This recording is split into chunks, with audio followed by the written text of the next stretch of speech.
So where I came from was I actually ran companies. I made companies bigger, more profitable, helped them grow, etc. Who's already started using these AI technologies, I recommend going to spend 5 or 10 hours to learn how to use them well.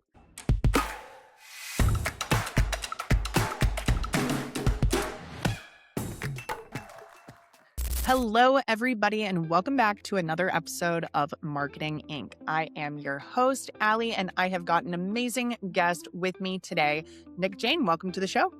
Thank you so much for having me, Allie. Really excited to be here. Awesome.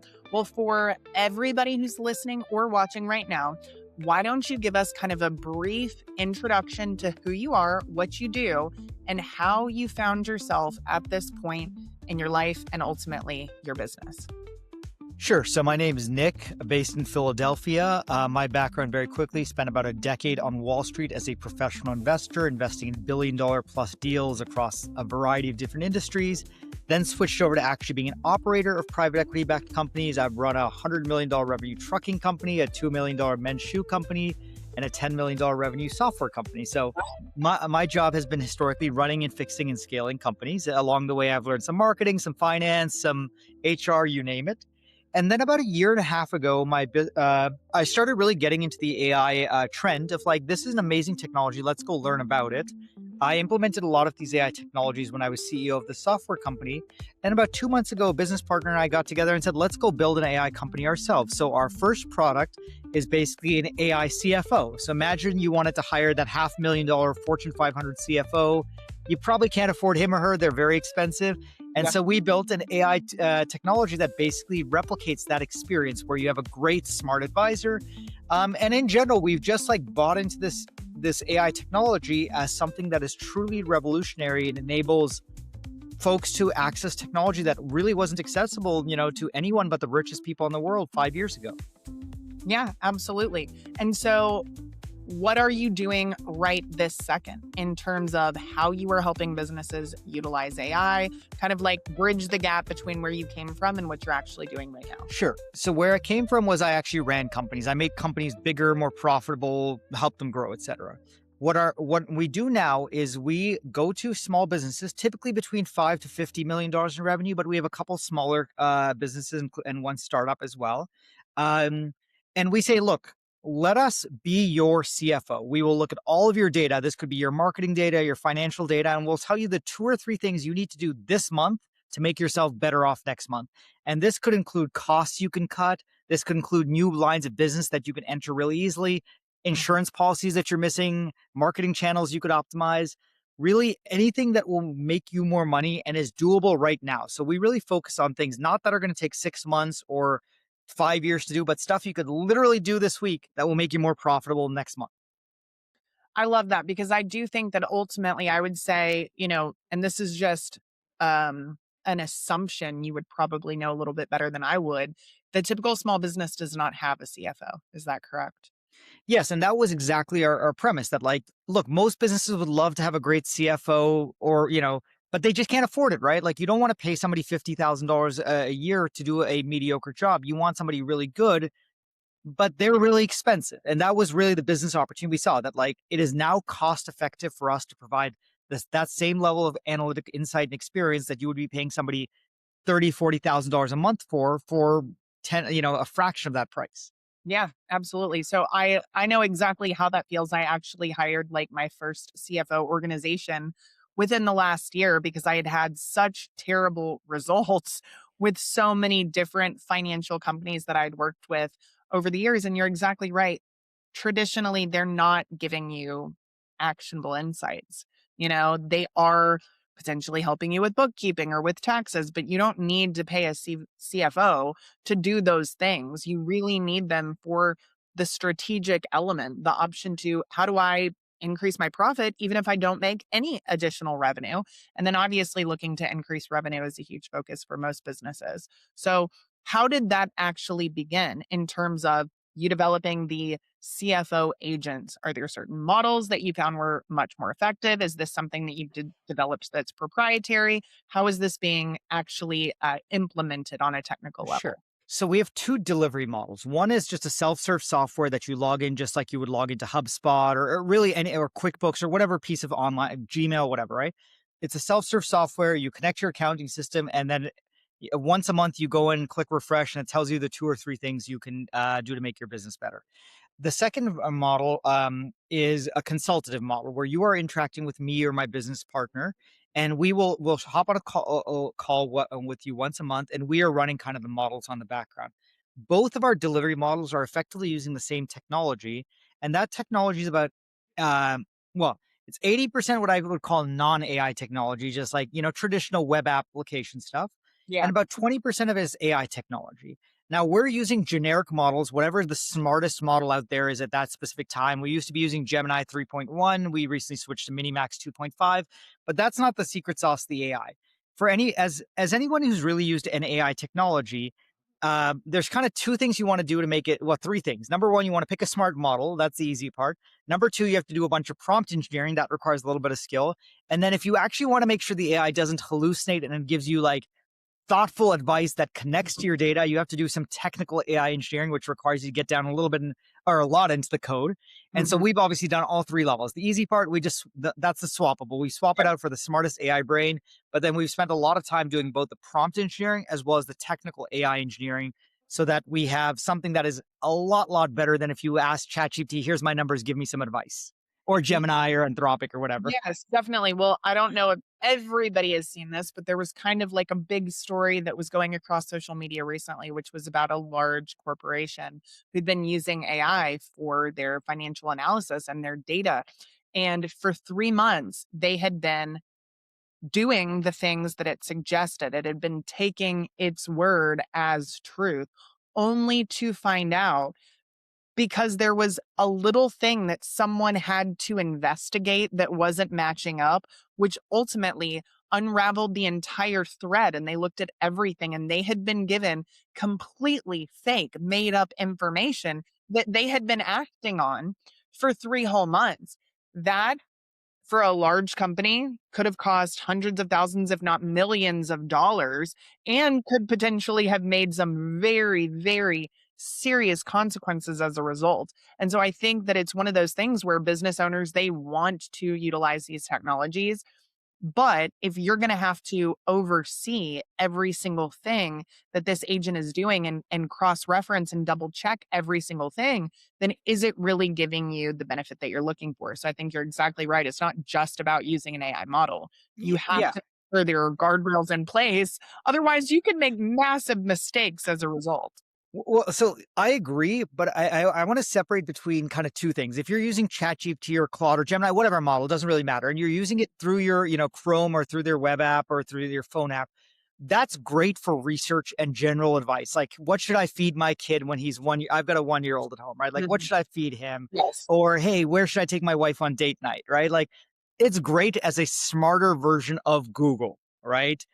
Now, if you actually want an AI that does real work for you in a context where it matters, then you should not be using the chat interfaces that you're used to. You need to go get an enterprise grade AI system, either build it, and if you are technically savvy, or go hire someone to build it, or go buy the enterprise grade IT systems because somebody else is very smart and has spent a lot of effort, Yeah. like building these systems so they are smart enough and don't commit errors in situations where it matters. Again, difference between using ChatGPT for research versus using an AI model that does real work in a real company where real money and real jobs are at stake. Yeah, I think you're absolutely right. So this is the primary thing that you guys focus on right now when it comes to AI is the financial side, or are there other elements that you also So used as I well? think that, well, so number one, we've just bought into AI as a fundamentally transformational force for this generation, right? The first thing that we started making money on and selling to people was on the CFO side. We've now started engaging on the strategic advisory side of CFO. We now have prospects in kind of three other areas that we are working on building. These agents aren't built yet because we're still talking with clients whether they want to pay for it. Number one is some HR automation, particularly around interviewing, which is a really painful, long process, both for the person looking for a job as well as for the people inside the company who are interviewing. Number two is for automating some of the lower level tasks in finance, particularly AR and AP reconciliation, so invoices and billing. And third is in marketing. I think there's a lot of tasks in marketing, which obviously is highly relevant to your audience, that are not super interesting, but someone's just got to do. And it's not fun for the company to pay someone, and it's not fun for the marketer to actually go do. So we are working on that right now as well, or those three things. More generally, like anything that is kind of you need a smart college educated person to do, but is really boring and not really high value add, but needs to be done. We're really focusing on automating that with AI technologies. Yeah, I think those were the perfect opportunities for businesses to start introducing AI if they have not already. So, tell us a little bit about what prompted you to shift into the HR and hiring space. Sure. So our kind of hypothesis or theory is that there's a lot of things that require judgment, and running into ambiguous circumstances that you encounter as in a workforce. Okay, if your job is literally to take a box from A to B, a digital box, let's say, that's not sorry. If your job is, let's say, to interview people, right? And every single person, I'm not saying this, in a joking way, but every single person's unique, right? So you can't just have a grid saying like, "Hey, does Allie, did she graduate from college? Did she?" That's not going to be very useful at interviewing people. So it does require judgment and intelligence. But Agreed. ultimately, if you, for anyone who's ever been in a hiring manager position or an HR position, you're going to interview like 50 people, and it's going to get really boring, and you're going to be bored out of your skull by interview number 10 or so, right? Absolutely. Even if every person is special and unique. So our idea was like there's all these jobs where people are doing work that requires judgment but are still repetitive tasks. So weirdly, they're repetitive but with judgment. Those are the perfect areas that AI is going to do, or AI based technologies. I shouldn't just say AI; it's AI based technologies Yeah. are going to do a real good, are going to do a great job at, because they're great at handling repetition, and they have judgment to account for all the variations that you can't just write as, if the person graduated from Harvard versus if the person graduated from Berkeley, treat them differently. No, those are not hard and fast rules, but rather judgment calls, because somebody may have graduated from Harvard but have no relevant experience, but somebody could have 30 years of experience and not graduate from high school, right? Those are both potentially interesting employees, but you have to think about it very differently. So that's why HR is another natural case. Marketing's another natural case, because especially, let's say, performance marketing and SEO. Performance marketing is every day you log in and check what your CPCs and CPMs are, and turn the dials up on one channel, turn them down on another. AI is great at doing that. Yes, absolutely. And so, would you, what would you call yourself as a business? What industry do you say that you are in? So look, we have two websites. One is eaglerockcfo.com, which is our CFO agent. That's a service that's up and running and making money right now, right? That's our kind of 100% of our revenues right now. But as my business partner rightly pointed out, and I credit to him for doing this, he's like, we don't want to box ourselves in just being a CFO business. We are an AI technology company or an AI consultancy. So the way we think of ourselves as we are, the buzzword I think we'll use is we are your AI agent partners. We're Mhm. the ones who go figure out what your company needs, build it for you, and then, charge you for it along the way.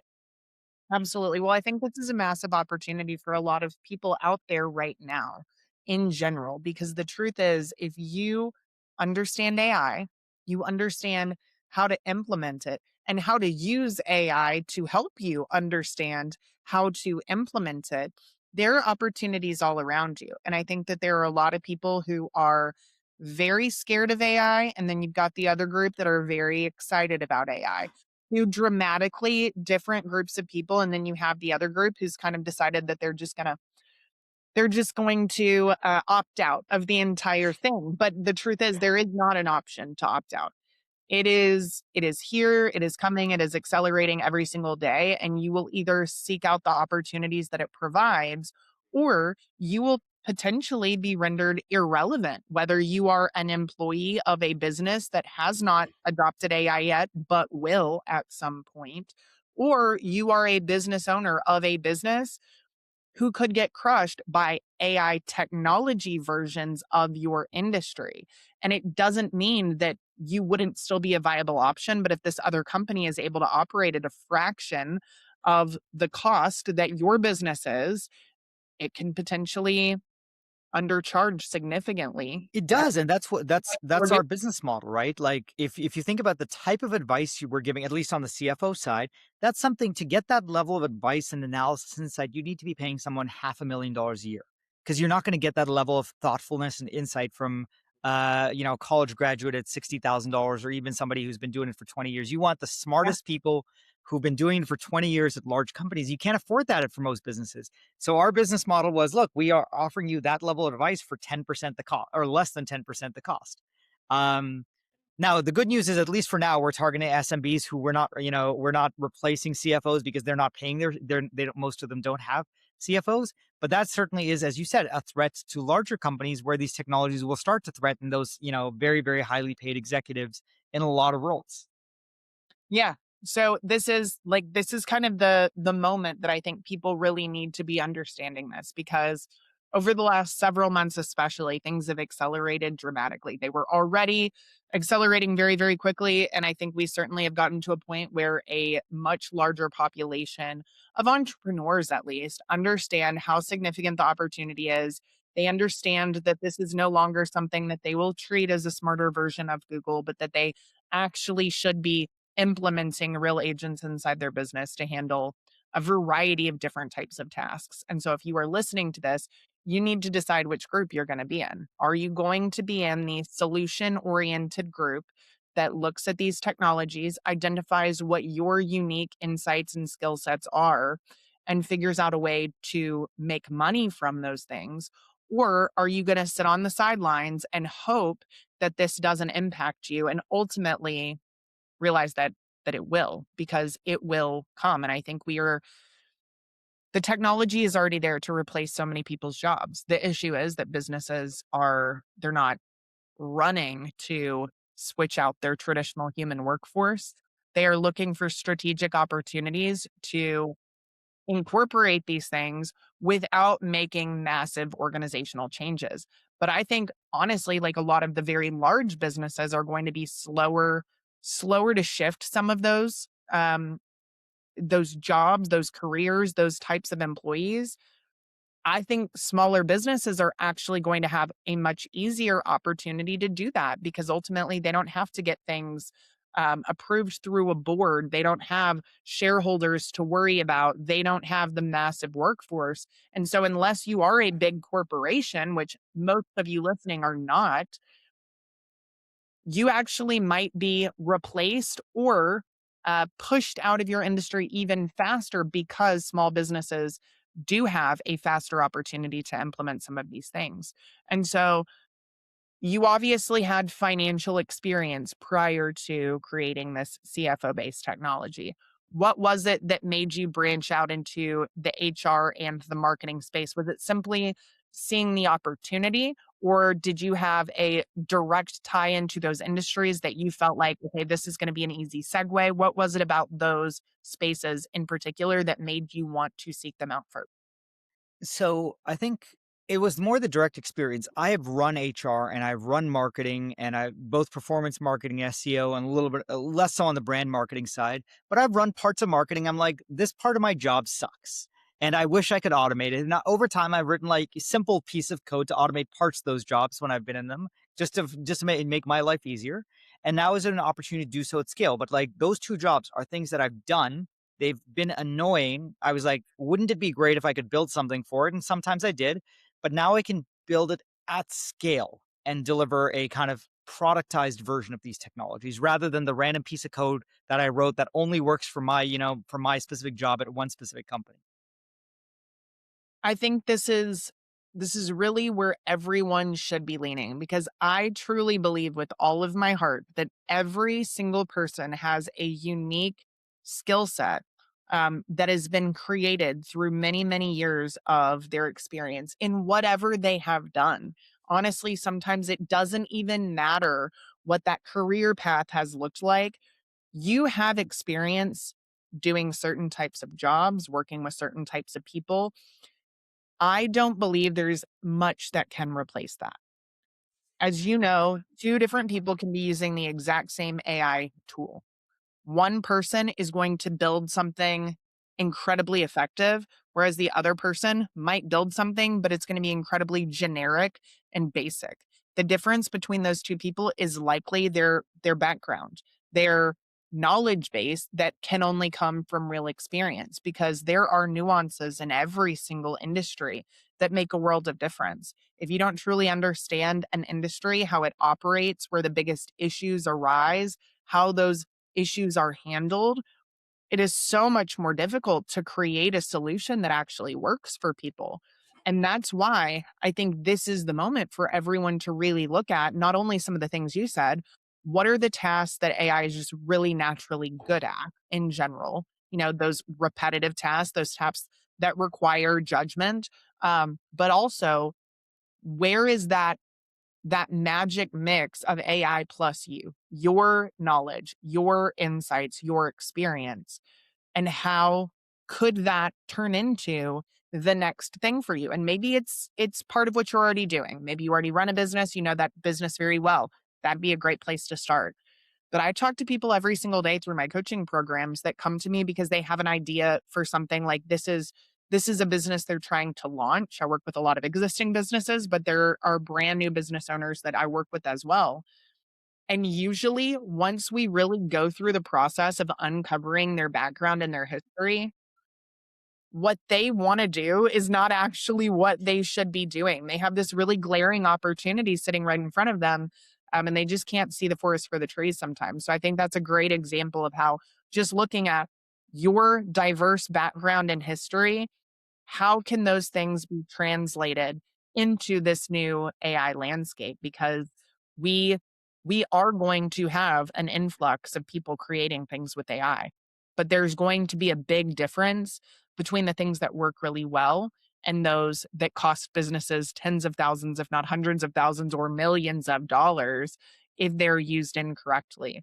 So if you are giving advice to someone who is looking to implement AI into their business or work to create a new AI based tool or solution, what would you tell them? What are some of the things that you have learned throughout this process? Um, I think two things. Number one, start using Claude Code or one of the competitors for it.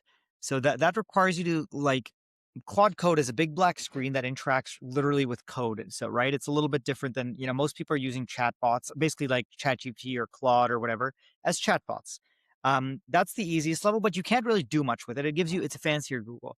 The second level is where you start using things like Claude Cowork Mhm. or Microsoft Cowork. And these basically do things on your computer. But if you actually want to start doing like deeper analyses or having work really automated, you have to write a little bit of code. And that's where tools like Claude Code or whatever are. I think people should go learn how to do them. They're not really scary. It's almost like chatting with a chatbot, but that chatbot can now write literal code. And code means you Yeah, can build things with it. exactly. So that's number one. Never used it. Did it Sorry? blow your mind? I said Pardon? for people who have never used tools like that, it it will blow your mind if you get on it and you see what's really possible. And you're right, it's not scary. There's nothing that's gonna break by It's no getting different out. than a chat menu. It's a little black screen with a chat menu. But the really cool thing is now something like 80% of the work I do is done in Claude Code. And that's from literally, I think I watch YouTube in a Chrome in my browser window, and then do all my work in this little black screen. It makes Excel models for me. It writes and sends emails. It gives me briefs before I show up to a meeting, so I know, hey, I'm meeting Allie. She does this. I should, be prepared for this meeting. What else? It sends out marketing emails for me. It wrote my entire mass marketing email campaign, pushed it to Brevo. I didn't even log into Brevo, which is one of our marketing tools. Um, Updates my HubSpot my deal list in our CRM. So I had to stop logging into our CRM. It's incredibly so. That's number one. Go learn like an actual, not vibe coding tool, but an actual coding tool. And the cool thing is you don't even need to know how to code anymore. Um, I'm making this a little bit different than like vibe coding tools like Lovable or something, which are great at like building stuff that looks cool. But if you want to get real work done, go get Claude Code or one of the competitors to it. Um, that's number one. Number two is spend a little bit of time thinking about how your business. There's two types of transformations a business can make with in the world we live in. Number one is take it what a human being is doing and just do it faster. right? Not make it smart, not make the process smarter, but just redo that same thing faster. That's method one. Method two is just think about how would we rebuild this process from the ground up in an AI native world? And both are very different approaches, but both are acceptable. For some of our clients, we're taking approach number one, where we're saying, they just want us to do what they're already doing faster, cheaper.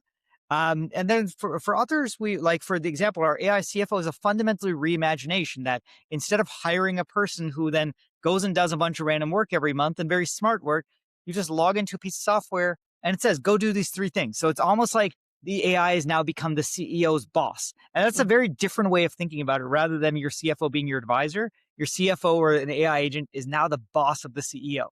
Within some, scopes of operations, obviously, not all scopes. Yeah, but I, um, I honestly think that, for me personally, in a lot of ways, those tools are more effective than a real human being would be. I think a lot of times we are far more open to sharing some of the deeper things that are going on within our lives or businesses that make a real impact in the direction that our business goes and our bandwidth and how we make our decisions. We will oftentimes say that to an AI bot, but we may not ever bring that up to a real person. But those things, they do impact how you as an individual operate, how you need to be directed on certain things, the way that your patterns play out in real life. So I think it's great because I have these different agents that know me as a person, me as an operator, as a visionary, as a business owner, where um my potential downfalls are, my tendencies that I have to work to overcome in a lot of circumstances. And so because of that, everything that it's giving to me is based on not just me and my business, but who I am as an individual and how I operate the best. And that is something that's really difficult to get in an individual. And I think it's not because you couldn't get that, but it's because we tend to withhold certain pieces of information that would make that individual especially effective. And sometimes real people aren't good at reading the patterns underneath.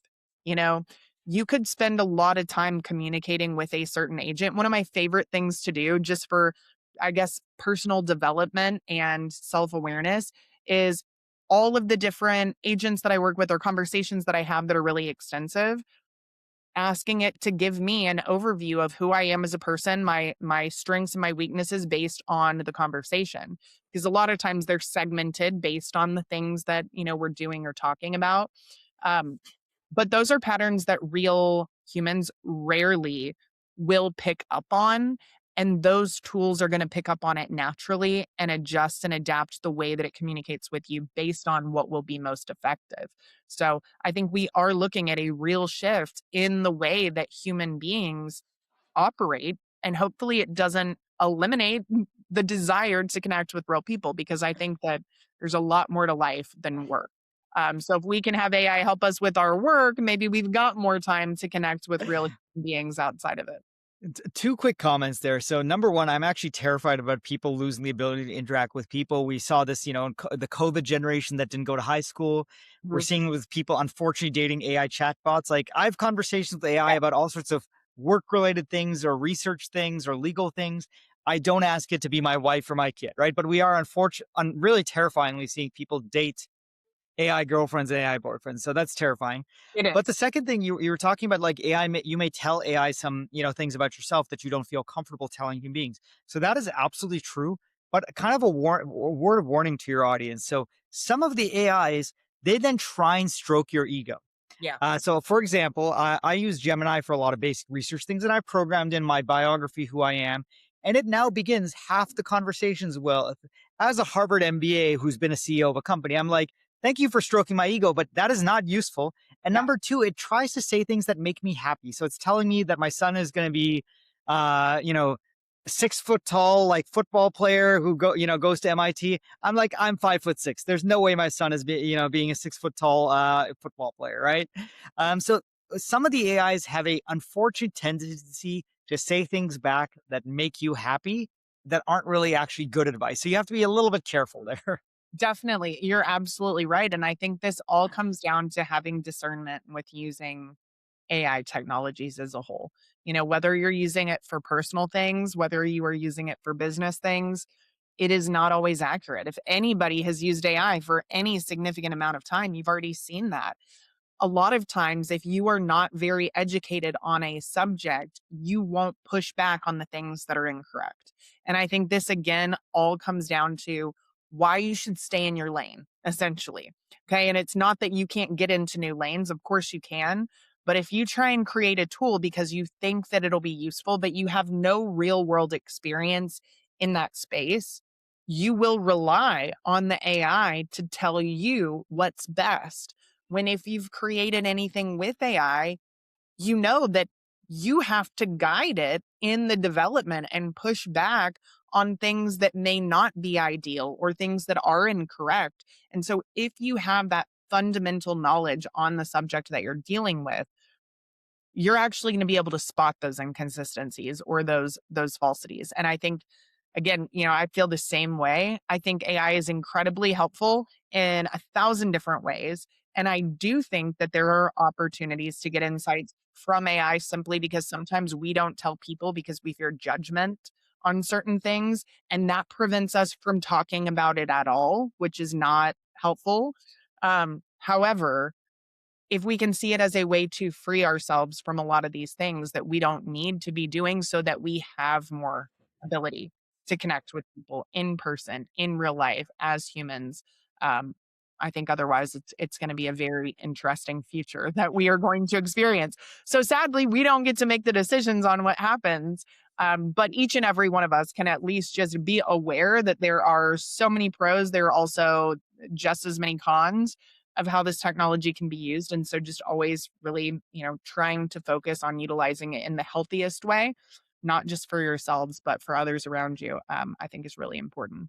So, okay, you got into the CFO space, you started creating this tool. How easy was that for you to sell? And at what price point did you start to sell that? Sure. So, easy to create. In the easiness to create, I think it was reasonably hard because we were balancing two different things, right? If you think about what a great CFO, let's stick to the CFO tool, and we can talk about marketing or other areas, if you'd like. But the CFO tool, there's kind of two different things we were trying to achieve, which were conflicting with one another. One is analyze lots of complicated data. Okay. Number two is then spit out advice that is doable today by someone who hasn't seen the data, who may not even have the technical abilities to go build an Excel model, right? A Yeah. lot of CEOs, both of large and even some cases, small, as well as some large businesses can't open up Excel and build an Excel model, right? Yeah. So there was a tension there that we spent a lot of time trying to solve. How do we look through all this complicated data, do all this analysis in the background, and then give you useful advice? Um, so that was hard to build. And then, yeah, in terms of acquiring clients, so the good news is we are, profitable, and we're only 2 months in business, and it's, two guys right now, two guys, a dog, and a baby. That's good from a revenue front. From a pipeline front, we have another half dozen or so customers in the pipeline already, but it's required a lot of grinding. So between my business partner and I, we are in somewhere between 20 to 30 first sales calls a week. And we're hoping our aspirations to get that up to 80 between the two of us. So 40 calls each a week. Um, and then the price point that we sell at typically tends to be two different price points. The first price point is if we're providing this service as a consulting service, we're typically charging around $3,500 a month. If you're, and by consulting, I mean you still interact with my business partner and I, we still show up. If you want to just talk to the model and not talk to us, not talk to the model doesn't even allow you to talk to it. It just tells you what to do. In Yeah. that case, for that price point, we charge about $500 a month. And that's like almost like a typical software subscription. Okay. And so how quickly were you able to get your initial clients for that? So we have zero clients on the software only version because we only launched that 3 weeks ago. For the consulting business, we had clients about 2.5 weeks after launching. Awesome. And what were your primary client acquisition channels? Um, Three channels. Number one is our business school networks. So we reached out to all of the alumni of our business school. And number two was cold email. So we've been running very successful cold email campaigns. We're using Apollo, but really any kind of bulk email tool would work. Yeah. And number three, LinkedIn. We have been very aggressive. I should say, not LinkedIn in terms of posting, but rather LinkedIn. We've just been connecting with whatever the maximum weekly limit is, 150 people per week, saying like, "Hey, would you be open to having an intro call?" And out of the 150 people that we message a week, I think we probably get like 20 or so meetings out of them a week. No, but about 15 or so, I think. Yeah. And so what is the offer that you guys are using to actually get somebody on a call? Sure. So we are not actually making an offer on the call. Oh, sorry, to get somebody on the call. We're very, very transparent saying, look, we built an AI CFO. We think it is, we frame it more nicely than what I'm about to say. We think it's very smart and will help you save a ton of money. Would you be open to an intro call with us? And about 10 or 15% of people, at least on LinkedIn, say yes, they'd be open to an intro call. Yeah. On the intro call, then that's where we like give the offer that, hey, we'll analyze your data once for free. Let us try it out. Like no cost to you, and so about half of people take that offer up on the intro call. But really, to get that intro call, we're offering nothing, and that's by design because we don't want to do the bait and switch. We don't want to be salesy. We're literally telling people we built this amazing thing. We have a very strong background. It's worth you spending 20 minutes to talk to us. Yeah. And so can you remind me on the pricing of what the consultancy looks like as well as the Sure. AI Yeah. for The this? consultancy business model, we charge 3,500 bucks a month as a continuous retainer, the same way you would hire any consultant or agency. And then for the software only version where you're just using the software and not talking to my business partner and I, that's $500 a month. Okay. And so what strategy do you plan on using to really push the AI model? And is that going to be the thing that you really focus on the most heavily? Sure. So the same technology is underneath both of them. When you're paying for the consultancy, you're still paying, like, I'm basically using our technology in the background and then, showing up the calls and stuff, or my business partner is. Um, so the same technology is underlying both of these delivery methods, or these delivery methods are just like how we feed it to you, whether we give it in a plate or in a bowl, right? Um, so the way I would think about it is we're pushing both sides of the business because they appeal to different audiences. If you're a 25 or $30 million revenue business, you kind of want to talk to a human being. Number one, you don't want to just talk to a piece of software, and number two, you're okay paying for for that more luxury white glove experience where I show up and explain like, hey, here's what you really should do, and let's answer any questions. For some businesses, they either don't want to talk to somebody, they're perfectly comfortable just using a piece of software, or they can't afford that higher price point kind of white glove service.